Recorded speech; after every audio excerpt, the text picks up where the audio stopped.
అందరికీ నమస్కారం. Learning about nature ఛానల్కి మీ అందరికీ స్వాగతం. ఈరోజు మనం చాలా కల్పాలను చూసిన కాకభూషుండి గురించి తెలుసుకుందాం. భారతదేశం యొక్క గౌరవనీయమైన ఋషి కాకభూషుండి యొక్క కథ చాలా గొప్పది. కాకభూషుండి శ్రీరామునికి అమితమైన భక్తుడు, సాధువు. గరుడుడికి రామాయణం ఇతిహాసాన్ని వివరించాడు.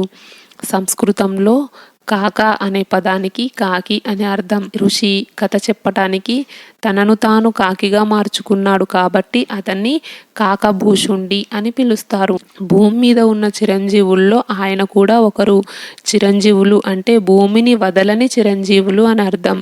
కాకభూషుండి మహాభారతం మరియు రామాయణాన్ని అనేకసార్లు చూశారు. కాకభూషుండి అజరామరమై ఎన్నో కల్పాలు జీవిస్తున్నాడు.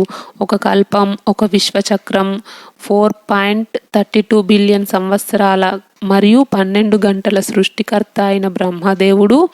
ఒక కల్పం 14 మన్వంతర చక్రాలుగా విభజించబడింది. ప్రతి మన్వంతర చక్రం 71 యుగ చక్రాలుగా విభజించబడింది. ఒక కల్పచక్రంలో 4 యుగాలు ఉంటాయి. అవి కృత, త్రేత, ద్వాపర మరియు కలియుగాలు. యుగాలు, మన్వంతరాలు మరియు కల్పాల చక్రం మళ్ళీ మళ్ళీ పునరావృతం అవుతూ ఉంటుంది. రామాయణం త్రేతాయుగంలో మరియు మహాభారతం ద్వాపర యుగంలో జరిగింది.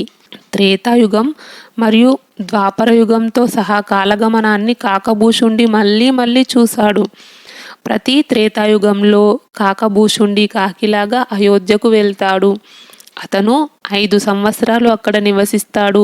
ఉత్సాహంగా ఉన్న బాలరాముణ్ణి అతను పట్టుకోవడానికి ప్రయత్నిస్తాడు. భగవంతుణ్ణి నవ్వుతో ఆనందించిన అతను ఎప్పుడూ కాకిలాగా అతనిని దర్శించాలనే కోరుకుంటాడు.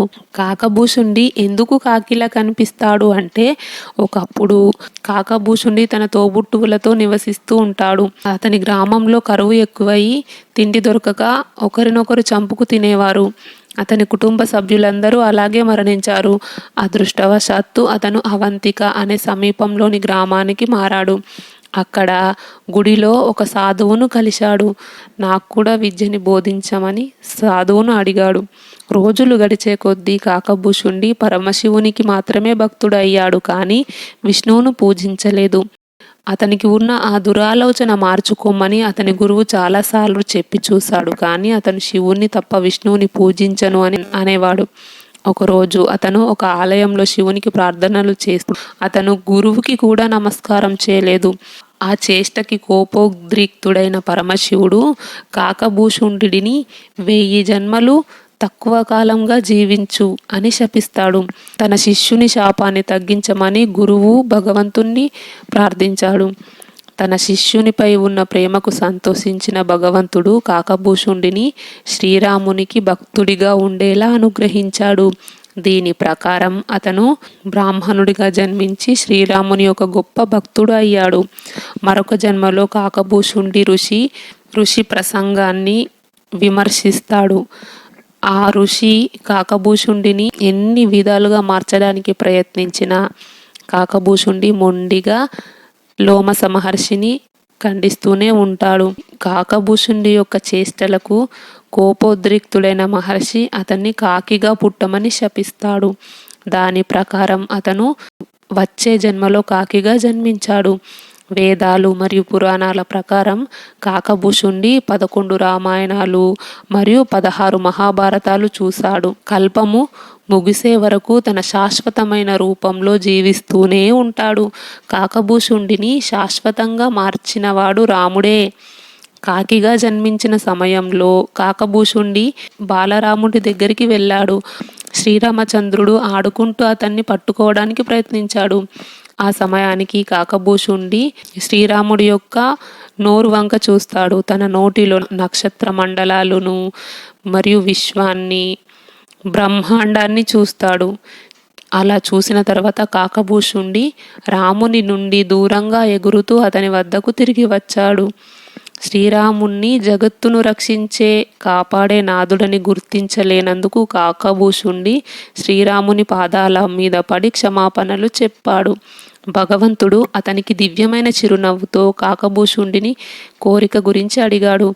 కాకభూషుండి రాముడిపై తన భక్తిని ఎల్లప్పుడూ మరియు ఎప్పటికీ ఇలాగే ఉండాలని కోరుకుంటున్నాను అన్నాడు. కాకభూషుండి యొక్క ప్రేమ మరియు అంకిత భావానికి సంతోషించిన రాముడు కాలం కాకభూషుండిని చంపలేదని, ఈ కల్పం ముగిసే వరకు అతను జీవించియే ఉంటాడని ఆశీర్వదించాడు.